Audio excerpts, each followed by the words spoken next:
Now, in our fifth and final section, we will talk about the tinnitus retraining therapy. In this, we will talk about the habituation of reaction and tinnitus, counseling, and then sound therapy. First, the tinnitus retraining therapy, in which it attenuates connection between auditory, limbic, and autonomic nervous system. So it is basically its attenuation, it attenuates connections between the different systems like auditory, limbic, and autonomic nervous system. Perception and evaluation. Perception and evaluation is auditory and other cortical areas are involved. Perception and evaluation. Then we have detection, which is subcortical, and then the source of the tinnitus. So source, detection, and then perception and evaluation.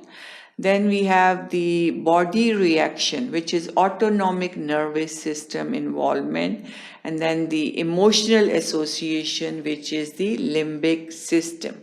So tinnitus retraining therapy, it attenuates the connection between these three systems which are involved in in the tinnitus. We have the auditory system, which basically evaluate and perceive.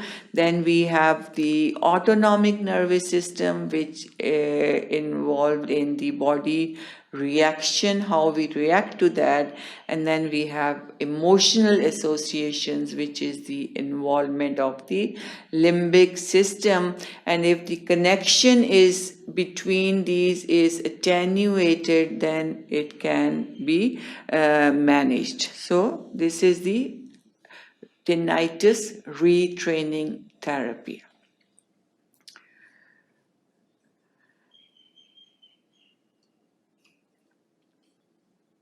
In this, it's the habituation of reaction. We have auditory cortex, then the brain, auditory nerve. So from the cochlea, the signal goes to the auditory nerve and then the auditory cortex.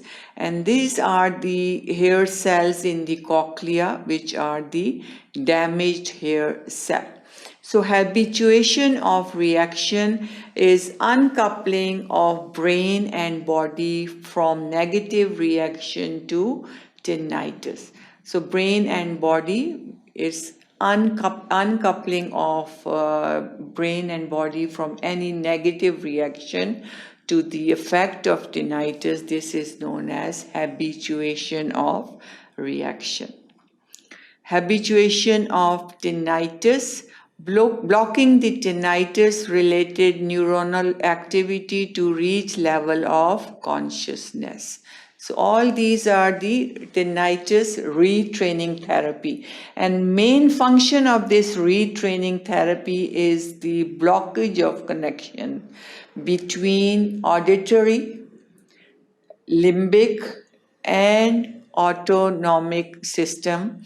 One is responsible for perception, one is responsible autonomic system for body reaction, and limbic system or for the emotions of the human. So whenever there is blockage in the connection between these three, it can cause patients start feeling better, and it is a retraining therapy for the tinnitus.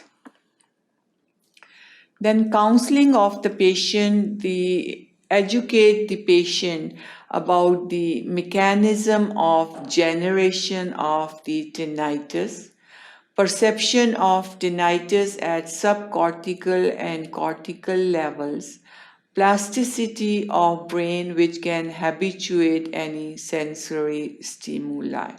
So all these are important points for education. Make sure the main thing is explaining to the patient that they have to live with this condition, try their best to get habituated and customized with this condition, and to try to disconnect any negative signals between the body and brain, and get used to the condition of tinnitus. And plasticity of brain. Plasticity is the condition in which the cells can regrow or regenerate. That can also habituate any type of sensory stimuli that can be present. Sound therapy. Exposed to the environmental sound, music, radio, or television. Again, as we mentioned, mapping strategy is the same here. Loud sounds, if we try to bring to the lower level any hearing sounds, sometimes people, they put the TV, radio on very loud sounds.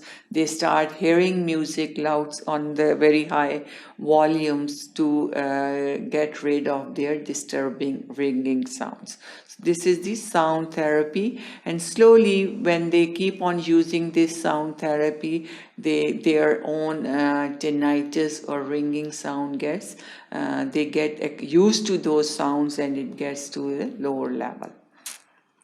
So that was all about the management of the tinnitus and different methods of the treatment of tinnitus. Thank you for watching sqadia.com.